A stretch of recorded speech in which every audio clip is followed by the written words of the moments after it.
Hello, YouTube. Amazing and very unusual small arms have always been created for the so-called special services, espionage agencies, secret police, which stood out from the usual standard samples. Interestingly, even against this background, some of the pistols seem to be too unconventional. Perhaps the most striking example of this is the Soviet Derringer. It was distinguished by its miniature size, unusual design, and almost silent operation. In the middle of the 19th century, gunsmith Henry Derringer from Philadelphia introduced to the world a small pistol with a smooth barrel and a simple design. It was so compact that it fit in the palm of your hand, and that was its main advantage. The weapon could be carried discreetly and used in an emergency. The popularity of the new pistols turned out to be huge. They were worn not only by men but also by women, to whom such protection seemed quite suitable in everyday life. Those Derringers quickly became an attribute of card sharks, travelers, and people for whom concealed weapons were a security issue. The design of the weapon was extremely simple: one or two barrels, minimal parts, and easy reloading. Over time, such pistols have earned a reputation as last-chance weapons. Two shots were enough to protect a life in a critical situation, and the weapon's capabilities were quite sufficient for this.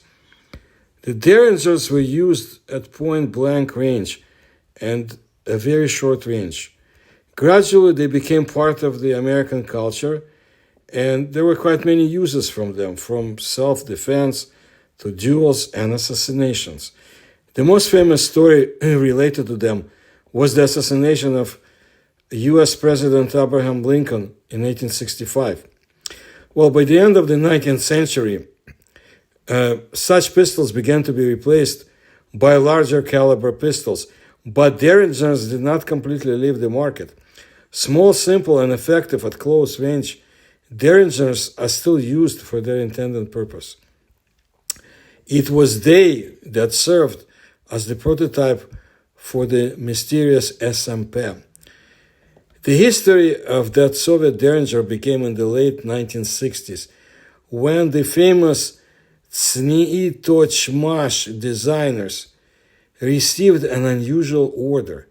The KGB needed a compact pistol that could be used absolutely silently and carried covertly at the same time. An ordinary pistol with a silencer was not suitable. It was too big and massive. For this reason, gunsmiths turned to the idea of a small double-barreled pistol, reminiscent of old Derringers, but equipped with completely unique cartridges.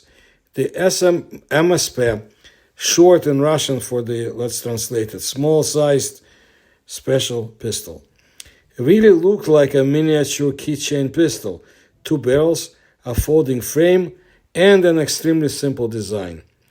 The main secret was the SP3 cartridges. Each of the cartridges contained a piston inside the sleeve, which, when fired, ejected the bullet and completely blocked the powder gases. As a result, the shot was almost silent. Its volume was comparable to a light pop.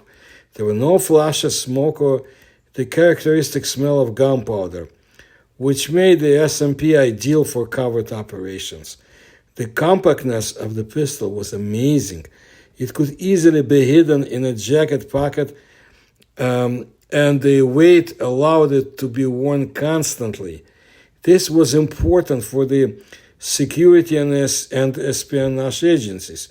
The weapon did not attract attention even when examined. At the same time, the pistol itself was very reliable, which was guaranteed by a minimum of details and the absence of automation. Of course, there were limitations. The MSP held only 2 rounds, and reloading took time. The firing range did not exceed several dozens of meters, and it could only be used at point-blank range, or at very close range. The firing range is the distance at which the bullet still retains some kind of piercing effect. But the effective range is exactly the distance at which weapons can be used. However, it was designed for such conditions, covertly eliminating an enemy, protecting agents in special conditions, or functioning in situations where unnecessary noise could cost lives. The combination of the 7.62 millimeter caliber with silent firing was also interesting. For such a small weapon, the cartridge was quite powerful, and the bullet had good penetrating power at close range. The SMP was immediately overgrown with legends. Part of the mystique that came from the secrecy of the project itself, part from the unusual design and almost silent shots. There were almost no official detailed reports on the use in open sources, so many stories about silent operations looked like a retelling of memories or memoirs or half-forgotten reports. Nevertheless, fragments of memoirs of Special Forces veterans and pages of archival information form an interesting picture.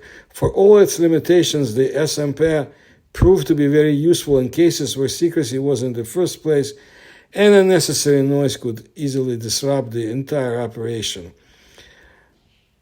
At the same time, the biggest inconvenience was the additional training of the shooter.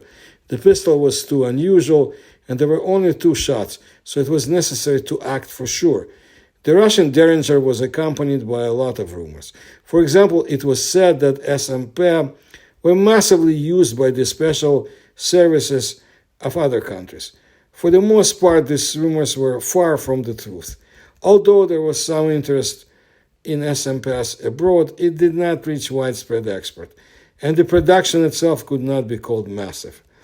As practice has shown, the SMP had an extremely successful combination of reliability, minimal size, and striking ability at short distances. There was nothing to break in it, and it didn't require complex maintenance.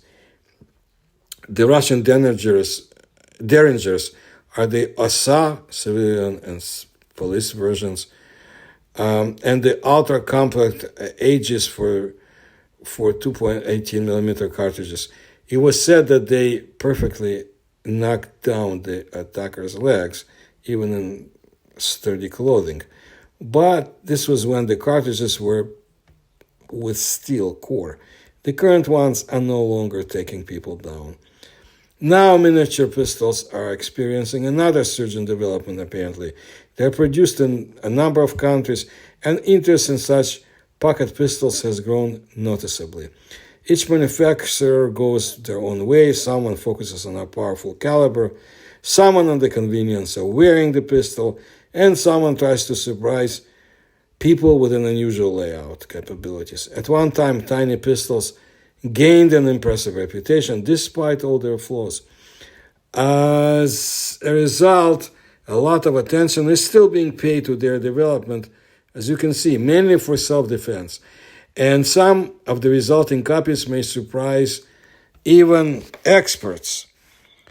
It's a fascinating subject, and I'll tell you more stories about Russian weapons, Soviet designs, and you can find much more in my channel.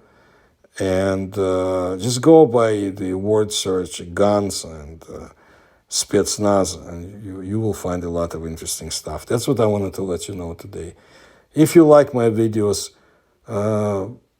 if you like my research, please kindly support the links you find in the description to this channel. Please like my videos, please subscribe to my channel, and please tell others. Thank you.